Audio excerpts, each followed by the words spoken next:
Good morning. I'm Douglas Johnson. I'm a member of the Stewardship Committee, but I also volunteer on the Property Committee, so I'm in a unique position to see what happens to a lot of the money we raise. As you saw in the bulletin insert a couple weeks ago, most of our money goes to our building and staff, and I know this money is spent wisely. We've pared our staff down to only 2 full-time positions, helped by a few part-time employees and a lot of dedicated volunteers. Our grounds are entirely maintained by volunteer gardeners and lawnmowers, with only snow removal hired out. Our building and maintenance repair costs are kept down by doing a lot of the work ourselves, including help from our new partnership with the men from the Breaking the Chains congregation.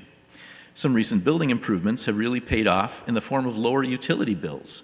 In fact, we are currently being assessed for an Energy Star rating, and preliminary results look like we will achieve our goal.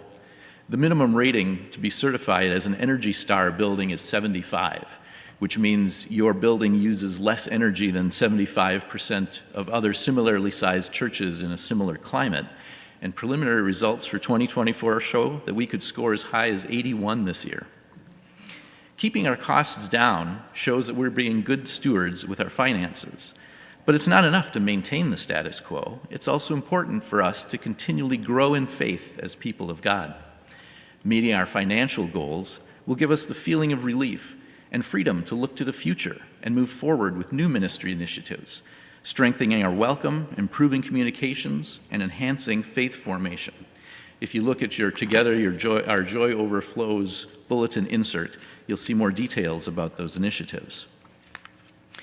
Next Sunday, you'll be asked to make a commitment to Mount Zion's future and bring up your completed intent card that you will receive in the mail, or you can complete it electronically on our website. We know not everyone can give a full 10% tithe, but I think it's a useful benchmark to see how you're doing. Take a look at the chart on the back of this insert.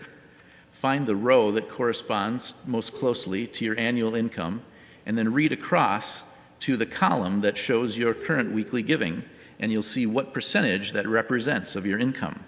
For example, if your annual income is $70,000 and you're giving $67 a week, that's 5% of your income. That's very good. Increasing by 1 percentage point would mean giving an additional $13 per week. And increasing to a full 10% tithe would be a total of $135 per week.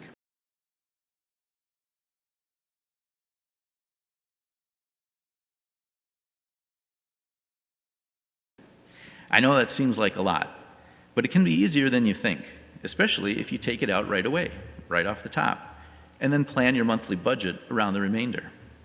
Proverbs 11:25 tells us, "A generous person will prosper. Whoever refreshes others will be refreshed." Giving to church feels good to me, and knowing that it's being used wisely feels good too. If you'd like to see firsthand some of the energy improvements we've been making around the building, I'm going to lead a Nooks and Crannies tour today, right after Sunday school, to show off some of the less commonly seen parts of the building, including a special request to see inside the bell tower. So, after worship, grab a cup of coffee and some treats, listen to the Adult Faith Forum, and then meet me in the gathering space at 11:20 for the tour. It'll only take 15 or 20 minutes, and you can leave early if you need to. Thank you.